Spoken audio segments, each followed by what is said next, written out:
Owning a business has its perks. You get to make your own schedule and reap the benefits of your own hard work.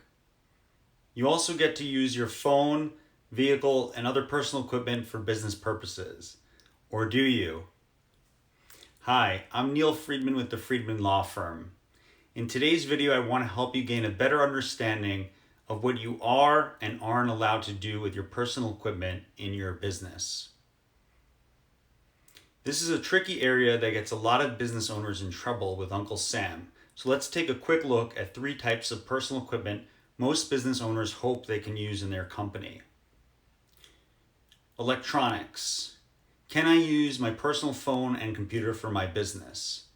This is a question we get asked every time we help a new business owner form a company. The answer is yes, but it isn't necessarily straightforward. When it comes to your personal phone, you have to carefully track both personal and business calls made from the device, as it is an area that is closely scrutinized by the Internal Revenue Service. If, at the end of the month, 30% of your calls were business related, you can deduct 30% of your cell phone bill off your taxes. This is an area you want to keep close eye on and be able to support your deductions with very detailed phone records. The IRS makes computer usage a bit more simple. Section 179 of the Internal Revenue Code allows you to deduct the entire cost of the computer if you use it in your business more than 50% of the time in the year in which you buy it. If you're starting a new business and bring an old computer with you, you need to calculate the value of the device and only deduct the value of the percentages used for work purposes. Another common question we get from new business owners who work from home is on the deduction of office space and furniture.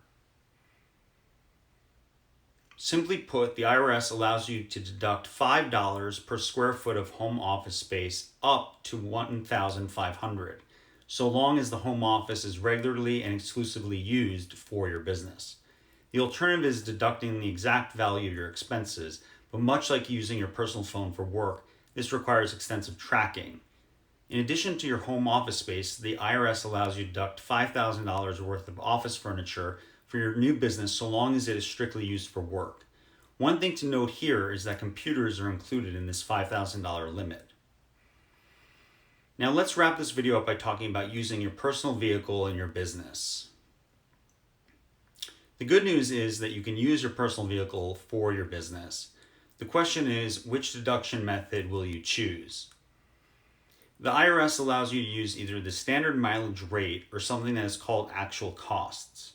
For the standard mileage rate, you simply multiply the annual rate, which is 56 cents per mile for 2021, by the total number of miles driven for your business. If you choose this method, keep in mind that it includes all costs such as gas, repairs, tires, etc.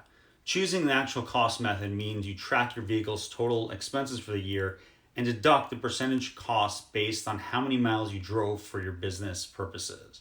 As an example, if your expenses were $6,000 and your total mileage was 10,000 miles, with 9,000 of those miles being driven for work purposes, you'd be able to deduct $5,400 from your taxes. Please keep in mind that you cannot alternate from a standard mileage rate to actual cost for your deduction each year. You must pick one or the other and cannot change until you get a new vehicle. Another question I'm frequently asked is, can I write a new vehicle off as a business expense? The answer is yes. Under Section 179 of the Internal Revenue Code, you can write off the business use percentage of a vehicle purchased for your company up to $10,100. In other words, much like your phone, you must track your vehicle usage and you can only deduct the business usage on your taxes. If you purchase a new vehicle and use it 50% of the time for your business, your deduction will be $5,050. That's $10,100 multiplied by 0.5. As you can see, there are many different things that can impact how much you pay in taxes each year on your business. Your goal as a business owner is to create the most profitable business possible, and a key component is how much you save on your taxes. If you are looking to start a business and need our help, or if you're concerned you have been missing out on key tax deductions for existing businesses, please do not hesitate to contact me at neil@friedmanlawfirm.com. Thank you.